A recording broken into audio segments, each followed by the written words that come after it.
तौर पर मैं आपको अपना पर्सनल एक्सपीरियंस बताता हूँ कि मैंने एक बड़े अच्छे ब्रांड से, जाना माना ब्रांड था, उसकी बेशुमार प्रोडक्ट्स थी अमेजोन पे। मैंने उसे कांटेक्ट किया कि आप मुझे अप्रूवल दे दें, मैं अमेजोन पे और अपनी वेबसाइट वगैरह पे सेल करना चाह रहा हूँ। उसने कहा ठीक है, हम आपको अलाउ करते हैं, लेकिन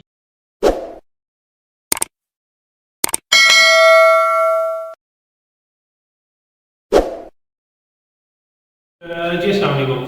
अच्छा, जैसे आप लोगों को पता है कि हमारा जो होल सेल का मॉडल था वो हो चुका है कंप्लीट। उसकी जो प्रोडक्ट हंटिंग थी, सारा मॉडल कंप्लीट नहीं हुआ, सिर्फ जो प्रोडक्ट हंटिंग थी ना वो कंप्लीट हो गई है। अब दूसरा जो मेन एक चीज रह गई है वो है प्रोडक्ट सोर्सिंग। ठीक है, हंटिंग क्या चीज होती है, एक ओवरव्यू छोटा सा दे देता हूँ, ऑलरेडी बता भी चुका हूँ पहले कि हंटिंग आपने उस एक अच्छी विनिंग प्रोडक्ट को ढूंढना अमेजोन पे कि आप किस प्रोडक्ट को सेल करना चाह रहे हैं, ये कहलाता है हमारा हंटिंग। सोर्सिंग क्या है, उसी प्रोडक्ट को, ठीक है, आप होलसेल मार्केट में सर्च करें, आप डिस्ट्रीब्यूटर्स के पास सर्च करें या होलसेलर के पास किसी को देखें, तो ये प्रोडक्ट होगी आपकी सोर्सिंग। फिर सोर्सिंग में तीन चीजें आ जाएंगी। ठीक है, नंबर 1 आप ब्रांड से सोर्स कर रहे हैं, नंबर 2 डिस्ट्रीब्यूटर से सोर्स कर रहे हैं, और नंबर 3 किसी होलसेलर से सोर्स कर रहे हैं। फिर इनसे सोर्सिंग करने के बाद मेक श्योर करें कि आपकी जो प्रोडक्ट है आपको उसमें कम से कम, मैंने कितना प्रॉफिट बताया था हंटिंग में कि $3 प्रॉफिट भी होना चाहिए। अब अगर आपको $3 प्रॉफिट नहीं होगा फिर तो ऐसे प्रोडक्ट की तरफ जाने का फायदा नहीं है। ठीक है, तो आज मैं आपको, अब इंशाल्लाह हमारी नेक्स्ट जो 2 से 3 वीडियोस बनेगी वो इंशाल्लाह कंप्लीट सोर्सिंग पे बनेगी। ठीक है, जिसमें मैं आपको ऑथेंटिक, हमारे जो कुछ ऑथराइज्ड और ऑथेंटिक डिस्ट्रीब्यूटर्स हैं वो भी बताऊंगा।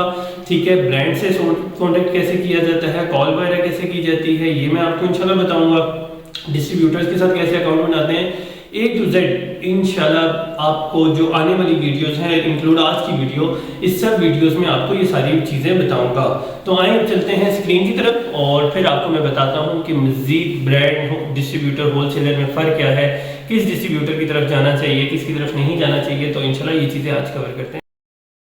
तो अब देखिए, एक चीज़ आप लोगों ने माइंड में रखनी है कि आपकी जो भी प्रोडक्ट है, ठीक है, अमेजोन पे तो आपको एक विनिंग प्रोडक्ट मिल गई, आपको जितनी मैंने टिप्स और ट्रिक्स वगैरह बताई थी उसकी वजह से आपको एक अच्छी प्रोडक्ट तो मिल गई। अब दूसरा स्टेप क्या है कि आपने उस प्रोडक्ट को सोर्स करना है, यानी अब आपने उस प्रोडक्ट को सोर्स करके ढूंढना है। का क्या मतलब है कि आपने या तो ब्रांड या डिस्ट्रीब्यूटर या किसी होलसेलर के पास ढूंढना है। अब सोर्सिंग के आपके पास सिर्फ और सिर्फ ये तीन चीजें ही, आपको होलसेल की प्रोडक्ट की जो सोर्सिंग है ना, वो उसके तीन आपके पास सोर्स हैं। Number 1 brand. ठीक है, लेट्स सपोज हमने मैं आपको मिसाल दे रहा हूँ कि हम कोलगेट वालों के पास गए। ठीक है, कोलगेट की हमने कोई प्रोडक्ट देखी, कोई एक प्रोडक्ट हमारे क्राइटेरिया पे कंप्लीट पूरी उतर आई। हमने क्या करना है, पहली प्रायोरिटी हमारी क्या होनी चाहिए, ब्रांड। ठीक है, आप जाके ब्रांड से कांटेक्ट करें। अच्छा, एक और चीज माइंड में रखें कि फर्स्ट पे, बिल्कुल स्टार्ट में आपने अकाउंट बनाते साथ कोलगेट जैसे बड़े बड़े ब्रांड के साथ हरगिज कांटेक्ट नहीं करना। क्यों? क्योंकि वो न्यू सेलर्स के साथ इतनी जल्दी अकाउंट नहीं बनाते, और इतने जो जितना बड़ा ब्रांड होगा उसका एमओक्यू उतना ही बड़ा होगा। तो ऐसी चीज़ों को, ऐसी प्रोडक्ट्स को अवॉइड करना स्टार्ट में, फौरन आपने सेल नहीं करना।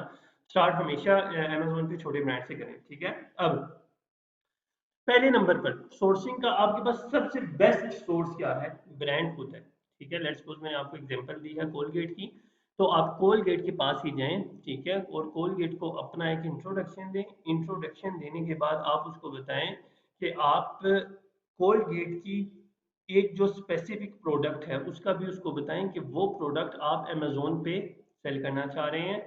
याद रखें, जब आप होलसेल का काम करते हैं तो हमने सिर्फ और सिर्फ अमेजोन को माइंड में नहीं रखना, हमने अपनी भी, हमारी जो एलएलसी होती है ना, इस पे प्रोफेशनल किस्म की हमारी क्या होती है, वेबसाइट बनी हुई होती है, और हमने ब्रांड को अपनी वेबसाइट भी शो करनी होती है कि हम आपकी प्रोडक्ट अपनी वेबसाइट पे भी सेल करेंगे।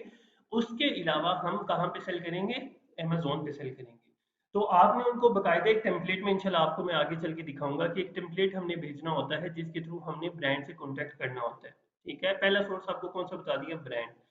दूसरे नंबर पर आ जाता है डिस्ट्रीब्यूटर। अभी आपको वन बाय वन इन तीनों में फर्क बताता हूँ, ब्रांड, होलसेलर और डिस्ट्रीब्यूटर में फर्क क्या है और किसमें क्या फायदा है क्या नहीं। ठीक है, डिस्ट्रीब्यूटर कौन होता है, ब्रांड कुछ लोगों को, कुछ बड़ी बड़ी कंपनी को इजाजत दे देता है कि आप हमारी प्रोडक्ट्स बड़े बड़े सेलर्स को अलॉट कर सकते हैं।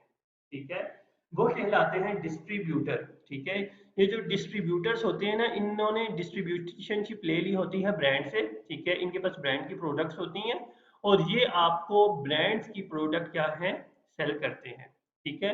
उसके बाद आता है डिस्ट्रीब्यूशन के, डिस्ट्रीब्यूटर्स के बाद आता है हमारे होलसेलर, ठीक है। होलसेलर्स क्या करते हैं, कुछ होलसेलर्स डिस्ट्रीब्यूटर से प्रोडक्ट परचेज कर लेते हैं और कुछ होलसेलर्स डायरेक्टली ब्रांड से परचेज कर लेते हैं, ठीक है। तो ये क्या है, तीसरे दर्जे का एक सोर्स है आपके पास। जो होलसेलर्स है ना, ये एक तीसरे दर्जे में आपके पास चले जाते हैं जो प्रोडक्ट्स को इस तरीके से देखते हैं। एक चीज अब आपको बताता हूँ कि ब्रांड, होलसेल और डिस्ट्रीब्यूटर में बेसिकली फर्क क्या है, किसके पास जाने का क्या फायदा है और क्या नुकसान है, अब आपको वो बताता हूँ, ठीक है। ब्रांड के बारे में आप लोगों ने एक चीज ये माइंड में रखनी है कि ब्रांड जो है वो अपनी प्रोडक्ट का मैन्युफैक्चरर खुद है, ठीक है। जो भी प्रोडक्ट आप सेल करना चाह रहे हैं वो उस ब्रांड ने ही बनाई है, वो उस ब्रांड का ही लोगो है जो आप सेल करना चाह रहे हैं, ठीक है। लेकिन एक बात याद रखें कि जब हम ब्रांड के पास जाते हैं तो ब्रांड का एमओक्यू बहुत बड़ा होता है, ठीक है। मिसाल के तौर पर मैं आपको अपना पर्सनल एक्सपीरियंस बताता हूँ कि मैंने एक बड़े अच्छे ब्रांड से, जाना माना ब्रांड था, उसकी बेशुमार प्रोडक्ट्स थी अमेजोन पे। मैंने उसे कांटेक्ट किया कि आप मुझे अप्रूवल दे दें, मैं अमेजोन पे और अपनी वेबसाइट वगैरह पे सेल करना चाह रहा हूँ। उसने कहा ठीक है हम आपको अलाउ करते हैं, लेकिन हमारा एमओक्यू $50,000 है।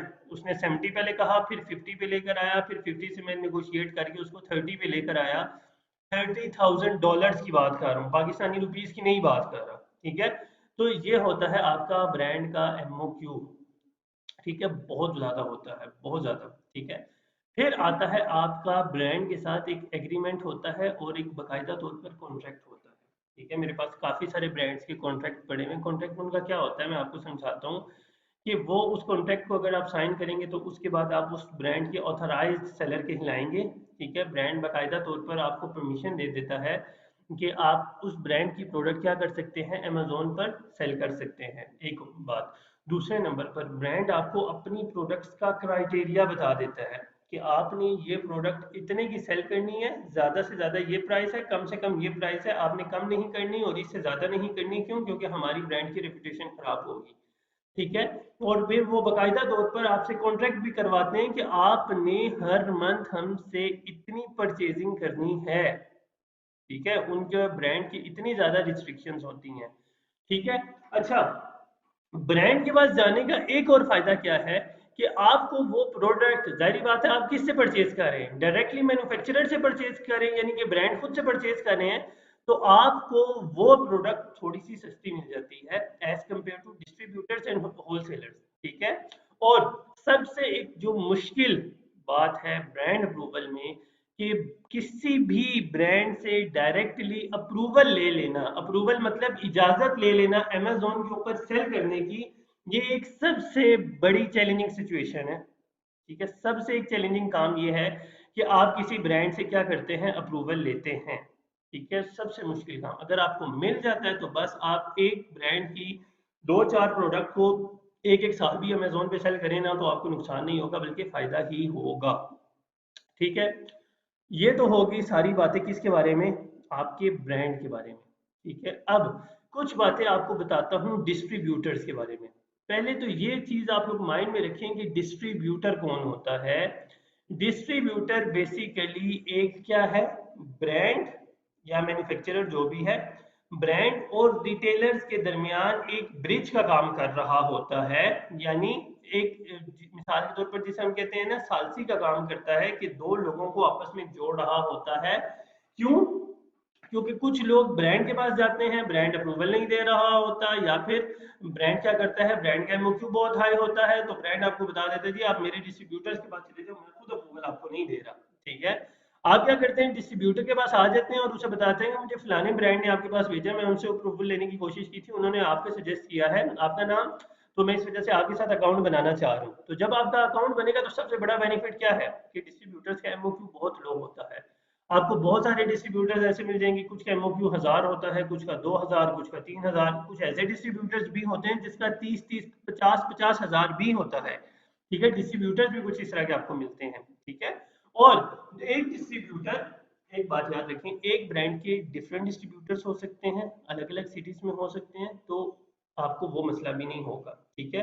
दूसरे नंबर पर एक छोटा सा नुकसान है डिस्ट्रीब्यूटर के पास जाने का, वो क्या है कि आपके जो डिस्ट्रीब्यूटर की प्राइस है वो ब्रांड से थोड़ी बहुत हाई होती है। लेट्स सपोज अगर ब्रांड कोई प्रोडक्ट आपको $5 की दे रहा है, तो चांसेस है कि डिस्ट्रीब्यूटर वही प्रोडक्ट आपको कितने की दे, $6 की दे दे, 7 की भी दे सकते हैं। क्यों? क्योंकि जब आप मैन्युफैक्चरर से या ब्रांड से खुद परचेज करेंगे तो आपको तो उन्होंने रियल प्राइस पे देना है, लेकिन जब आप उनके डिस्ट्रीब्यूटर से परचेज करेंगे तो ऑब्वियसली डिस्ट्रीब्यूटर ने थोड़ा बहुत मार्जिन अपना भी तो रखना है, ठीक है, तो उसकी प्राइस थोड़ी सी हाई होती है, ठीक है। फिर तीसरे नंबर पर आता है आपका होलसेलर, ठीक है। आपका जो होलसेलर होता है वो क्या करता है, वो या तो डिस्ट्रीब्यूटर से या आपके डायरेक्टली ब्रांड से, ठीक है, बड़ी क्वांटिटी में चीजें परचेज कर लेता है, यानी वही काम डिस्ट्रीब्यूटर का करता है, लेकिन फिर क्या करता है, रिटेलर्स को वो छोटी छोटी क्वांटिटी में देता है। होलसेलर्स की अगर आप बात करें ना, तो होलसेलर्स का एमओक्यू आपको $500 में भी मिल जाएगा, ठीक है, यानी इतने अच्छे होलसेलर्स होते हैं।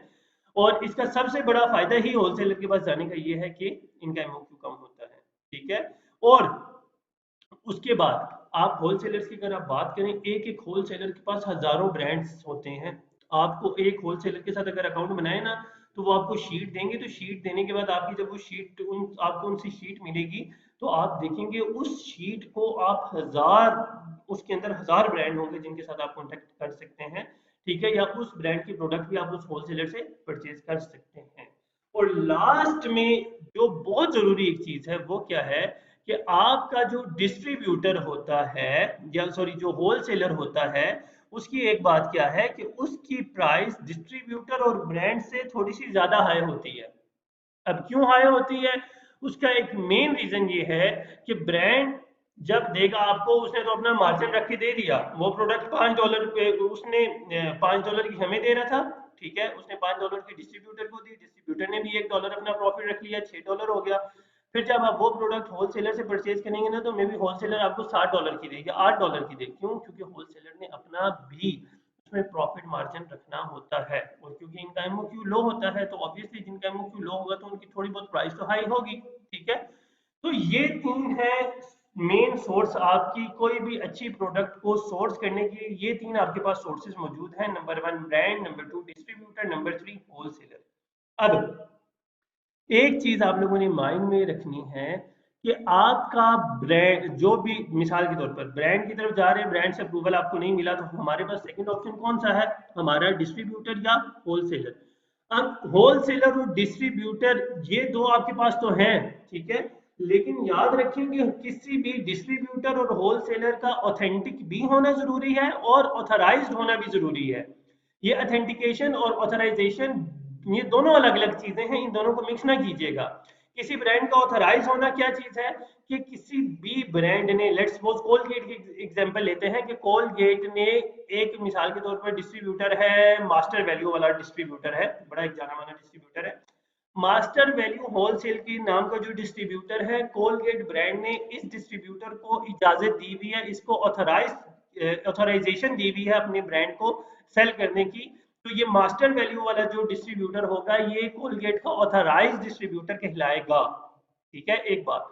दूसरे नंबर पर, अब मास्टर वैल्यू होलसेल जो है, होलसेलर जो है, इसकी इनवॉइसेस अमेजोन एक्सेप्ट करता है या नहीं करता, ठीक है, ये एक अलग टॉपिक है। अगर अमेजोन एक्सेप्ट कर रहा है तो इसका मतलब है इसकी इनवॉइसेस अथेंटिक है और ये डिस्ट्रीब्यूटर भी अथेंटिक है। अगर इसकी इनवॉइसेस अमेजोन रिजेक्ट कर रहा है, तो इसका क्या मतलब है कि ये डिस्ट्रीब्यूटर जो है ये अथेंटिक डिस्ट्रीब्यूटर नहीं है, ठीक है। तो याद रखें किसी भी डिस्ट्रीब्यूटर से कांटेक्ट करने से पहले ये चीज लाजमी तौर पे देख लीजिएगा कि आपका जो डिस्ट्रीब्यूटर है उसका ऑथराइज्ड और अथेंटिक होना दोनों बहुत जरूरी है। अब आपके माइंड में सवाल आ रहा होगा कि हम किसी भी डिस्ट्रीब्यूटर की अथेंटिसिटी कैसे फाइंड करें, ठीक है। उसका सबसे सबसे एक जो बेस्ट तरीका है वो क्या है, कि आप डायरेक्टली ब्रांड से कांटेक्ट करें। लेट्स सपोज आपको आराम से मास्टर वैल्यू होलसेल का डिस्ट्रीब्यूटर मिल गया, आपने इसके साथ अकाउंट बनाया और अकाउंट में इनका इन्होंने आपका अकाउंट भी अप्रूव कर लिया। फिर आपने देखा कि इस डिस्ट्रीब्यूटर के पास कोलगेट की प्रोडक्ट्स पड़ी हुई हैं। आपने क्या किया, कोलगेट वालों को फोन करके कहना है, उनसे पूछना है कि क्या मास्टर वैल्यू होलसेल वाला जो डिस्ट्रीब्यूटर है ये आपका ऑथराइज डिस्ट्रीब्यूटर है कि नहीं, ठीक है, तो वो आपको बता देंगे। अगर है इट मींस आपका ऑथराइज डिस्ट्रीब्यूटर है, अगर नहीं तो आप छोड़ दें उसे, इसका मतलब आपका वो ऑथराइज डिस्ट्रीब्यूटर नहीं है, ठीक है। उसके बाद दूसरा ऑप्शन क्या है कि आप डिस्ट्रीब्यूटर से खुद डायरेक्टली पूछ लें कि भाई आप से मैं कांटेक्ट कर रहा हूँ, आप इस ब्रांड के ऑथराइज डिस्ट्रीब्यूटर हैं कि नहीं, ठीक है, या आप जो है वो ऑथेंटिक है कि नहीं, कि अमेजोन आपकी इनवॉइसेस एक्सेप्ट करता है कि नहीं करता, ठीक है। उसके बाद तीसरे नंबर पर आपके पास क्या ऑप्शन आ जाएगा कि आप उस जो भी आपका डिस्ट्रीब्यूटर है आप उसकी रिपोर्ट ट्रस्ट पायलट पे चेक करें या गूगल पे चेक करें, ठीक है। आपको लेट्स सपोज आपको एक डिस्ट्रीब्यूटर बताता हूँ यहाँ पर हमारे पास है, just give me a second. मिसाल के तौर पर मास्टर वैल्यू डिस्ट्रीब्यूटर का देखता हूँ, ठीक है। अब आगे जी मास्टर वैल्यू होलसेल, ठीक है, ये आ गया। इसके करते हैं जी रिव्यूज ऑन ट्रस्ट पायलट, ठीक है। अब ट्रस्ट पायलट एक ऐसी वेबसाइट है जो आपको रिव्यूज बता देता है डिस्ट्रीब्यूटर्स के, ठीक है। अब ये डिस्ट्रीब्यूटर्स के रिव्यूज आपको बताता है, तो इसका सबसे एक बड़ा फायदा क्या है कि ये देखें, अब आपको इसके 6 रिव्यूज बता दिए, इसका मतलब ये आपका एक अच्छा डिस्ट्रीब्यूटर नहीं है, ठीक है। क्यों? अब इसका अच्छा डिस्ट्रीब्यूटर नहीं है क्यों? क्योंकि इसकी फिलहाल जो रेटिंग्स हैं वो ट्रस्ट पायलट पे अच्छी रेटिंग्स नहीं है, ठीक है। यहाँ पे आके ये ट्रस्ट पायलट क्या है, वो वेबसाइट है जो आपको A to Z डिटेल बता देता है, ठीक है। ये देखने के ये इस डिस्ट्रीब्यूटर्स के बारे में रिव्यूज हैं कि आपका नॉट रिकमेंडेड है, ठीक है, fake website for all Amazon sellers है, ठीक है। उसके अलावा they are not authentic for Amazon, ठीक है, जब इसने बता दिया कि ये अथेंटिक नहीं है, ठीक है, ऊपर वालों ने दो ने बता दिया कि अथेंटिक है, लेकिन नीचे ज़्यादा रिव्यूज़ इसके खराब रिव्यूज़ हैं। तो हम ऐसे डिस्ट्रीब्यूटर की तरफ नहीं जाएंगे, हम उन डिस्ट्रीब्यूटर्स की तरफ जाएंगे जिनकी प्रोडक्ट्स क्या हो, अथेंटिक भी हो, ठीक है, वो ब्रांड के ऑथराइज्ड भी हो, और उसके साथ साथ ट्रस्ट पायलट पे क्या होने चाहिए, वो डिस्ट्रीब्यूटर अच्छा डिस्ट्रीब्यूटर होना चाहिए जिसके रिव्यूज़ अच्छे हों, ठीक है। एक बात, उसके बाद लास्ट नंबर पर आपने क्या कर लेना है, फेसबुक पे चेक करना है कि उस डिस्ट्रीब्यूटर के पेज है, सोशल मीडिया के और प्लेटफॉर्म पे भी आपने चेक करना है। इसी तरीके से आपने और क्या करना है, फेसबुक के जो बड़े बड़े ग्रुप्स वगैरह बने हुए हैं, ठीक है, आपने उनकी सर्च बार पे भी जाके लिखना है, क्योंकि बहुत सारे हमारे जो ई कॉमर्स के ग्रुप्स बने हुए हैं ना, ठीक है, उसमें बहुत सारे लोग होते हैं जो आपको अच्छा मशवरा दे देते हैं कि ये डिस्ट्रीब्यूटर ठीक है कि नहीं, क्योंकि इतनी बड़ी तादाद में जो ऐसे ग्रुप्स में लोग हैं, तो उन्होंने ऐसे इन डिस्ट्रीब्यूटर्स के साथ काम किया हुआ होता है, तो वो आपको एक अच्छा मशवरा दे देते हैं, ठीक है। तो कल इंशाल्लाह आपको मैं मजीद ये बताऊंगा कि किसी ब्रांड से कॉन्टैक्ट कैसे किया जाता है, होलसेलर से कॉन्टैक्ट कैसे किया जाता है, ठीक है, और डिस्ट्रीब्यूटर के साथ अकाउंट कैसे बनाते हैं, कौन कौन से ऑथेंटिक डिस्ट्रीब्यूटर्स हैं, कौन कौन से ऑथराइज डिस्ट्रीब्यूटर्स हैं, A to Z, ठीक है, ये सारा कुछ इंशाल्लाह इंशाल्लाह मैं आपको नेक्स्ट क्लास में बताऊंगा। और तब तक के लिए अल्लाह हाफिज। और अगर कोई भी बात समझ आपको नहीं आती तो वो आप कमेंट सेक्शन में पूछ सकते हैं। और उसके साथ साथ एक और भी चीज़ है कि अगर आपको वीडियो पसंद आती है तो काइंडली चैनल को सब्सक्राइब करें, और मज़ीद ऐसी वीडियोस जो आपका अगर कोई अलग से टॉपिक भी है, ठीक है, और आप चाहते हैं कि मैं उस टॉपिक पे वीडियो बनाऊं, तो वो भी आप मुझे कमेंट सेक्शन में रिकमेंड कर सकते हैं। Thank you so much, Allah Hafiz.